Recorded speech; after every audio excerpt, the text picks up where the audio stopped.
জানেন কি অমলেন্দু চক্রবর্তী কে ছিলেন? অমলেন্দু চক্রবর্তীর জন্ম ৩১ ডিসেম্বর ১৯৩৪ সালে। তার মৃত্যু হয় ১৫ জুন ২০০৯ সালে। তিনি ছিলেন বাংলা সাহিত্যের একজন কথাসাহিত্যিক। তিনি ছিলেন মূলত লিটল ম্যাগাজিন নির্ভর লেখক, পেশায় শিক্ষক। মিতবাক, নগরমনস্ক, স্বল্প ঘটনা নির্ভর, মানসিক আততিসংকুল কাহিনী রচনায় সিদ্ধ। লেখকের আফসোস, নৈরাশ্যকে ধিক্কার দিয়ে কেতাবি ভঙ্গিতে ঋজুতাকেও বিশ্বাস্য মনে হয় না কোথাও, অথচ দ্বিতীয় উপন্যাসটিকে বাস্তবসম্মত করার চেষ্টায় কেন্দ্রীয় চরিত্র ব্যাংক কর্মী উৎপলের কর্মক্ষেত্র সম্পর্কে জ্ঞান অর্জন করার জন্য দিনের পর দিন ব্যাংকে ঘুরে বেড়িয়েছেন। একটি উপন্যাস লেখার জন্য এতখানি পরিশ্রম ও অনুসন্ধান বাংলা সাহিত্যে বিরল।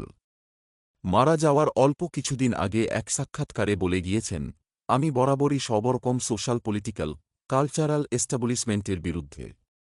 সেই জেদেই কোনো বড় পত্রিকায় কখনো লেখেননি।